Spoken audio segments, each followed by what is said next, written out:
இது இனிதுங்க. இன்றைக்கி நாங்கள் இந்த கனவா மீன் தாங்க செய்ய போகிறோம். வறுவல் பாருங்கள், ஒரு 1/2 கிலோ கனவா மீன் வாங்கி நல்லா சுத்தம் பண்ணி அரிஞ்சு எடுத்துன்னு வந்திருக்காங்க. நான் நல்லா கழுவி வாஷ் பண்ணி வச்சுக்கிறேங்க. இது அவங்களே அரிஞ்சு கொடுத்ததுனாலங்க. அப்போதுக்கு நான் வந்து வெங்காயம் 2 வெங்காயம், பெரிய வெங்காயம் அரிஞ்சு வச்சுருக்கேன். இஞ்சி பூண்டு விழுது, ஒரு தக்காளி, கருவேப்பிலை எடுத்து வச்சுக்கிறேங்க.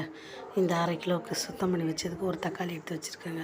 நான் இன்றைக்கி ஸ்ப்ளிட்டு வறுவல் தாங்க பண்ண போகிறேன். இந்த கனவா மீன் அதுக்கு ஸ்ப்ளிட் நான் இப்போ எண்ணெய் ஊற்றிக்கிறேன். நான் வந்து பட்டை லவங்கம் கூட போடுவாங்க. நான் வந்து கொஞ்சம் கரம் மசாலா போட்டுக்கலான்னு வெறும் சோம்பு மட்டும் தாளிக்கிறேங்க. இதிலெல்லாம் இருக்குங்க. இது மாதிரி பண்ணோம்னா இதிலெல்லாம் சோம்பு தாளிச்சிட்டு நம்ம இஞ்சி பூண்டு விழுது, வெங்காயம் வச்சுருக்கீங்களா, ஒரு பச்சை மிளகா கீரை வச்சுருக்கேன், கருவேப்பிலை வச்சுருக்கேன். இதெல்லாம் போட்டு இப்போ நல்லா வதக்க போகிறேங்க. நல்லா வதக்கிட்டு தக்காளியும் ஒன்று வச்சுருக்கேங்க, அதையும் போட்டு நல்லா வதக்கிடுவோங்க. இதை வதக்கின உடனே சோம்புலெல்லாம் பொரிஞ்சிடுச்சிங்களா, பொரிஞ்சிட்டோடனே இப்போ இதை போட்டு வதக்குறேங்க. நல்லா வதங்கினோடனே ஸ்ப்ளிட்டு கழுவி வச்சுக்கொள்ள இந்த கனவா மீன் அதையும் அதில் போட்டுருந்தேங்க.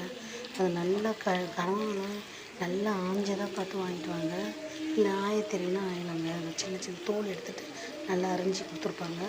அவங்களே அரிஞ்சு கொடுப்பாங்க. நான் அப்படியே நல்லா சுத்தமாக நல்லா கழுவுனது மட்டும்தாங்க.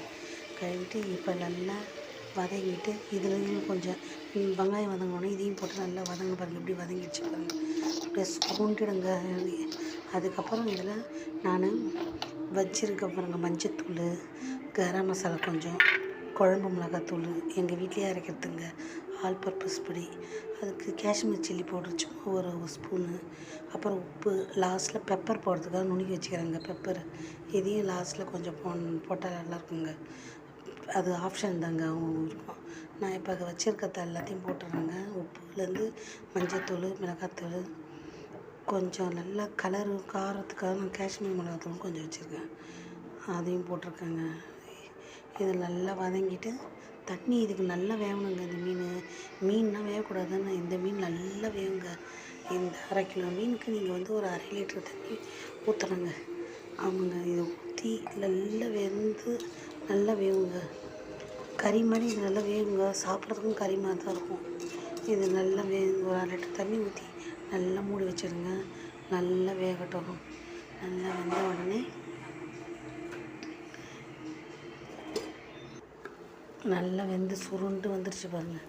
இதை மாதிரி எண்ணெய் பிரிஞ்சு வந்துட்ட உடனே நம்ம அப்படியே வெடிக்குங்க. மூடி வச்சுக்கிறோம் அப்படியே தட்டு, அதில் டப்பு டப்புன்னு சத்தம் கேட்குங்க. இது நல்லா சுருண்டு வெந்துருச்சுன்னா நல்லா வெடிக்குங்க இந்த கறி. இதை ட்ரையாக வரத்துக்காக தாங்க பதம். நம்ம தட்டு முடிச்சா டப்பு டப்புன்னு சத்தமே கேட்குங்க. அதுக்கு லாஸ்ட்டில் ஒரு மிளகுத்தூளில் ஒரு ஸ்பூன் போட்டு நல்லா கிளறி எண்ணெய் நிறுத்திடுவோங்க. அவ்வளோதாங்க. இது அப்படியே சாப்பிட்றதுக்கு எப்படி இருக்குது பாருங்களா, செம்ம டேஸ்ட்டாக இருக்குங்க. இது நமக்கு டொக்கா வேணாலும் கொஞ்சம் நிறைய சாந்து வேணால் வச்சுக்கலாம். நான் நல்லா சுக்காவை தாங்க வறுத்துக்கிறேன். இதை மாதிரி வறுத்தா தாங்க எங்களுக்கு எப்படி இருக்குது பாருங்கள். அப்புறம் நான் பாறை மீன் வாங்கினோம், அதுவும் இன்றைக்கி குழம்பு வச்சுட்டு வறுக்க போகிறேங்க. அதை பெசரி வச்சுருக்கேன், வறுக்கணும். இது கூட இதுதான் எங்கள் வீட்டில் இன்றைக்கி சமையல். இன்றைக்கி இந்த கனவா செய்யறது தான்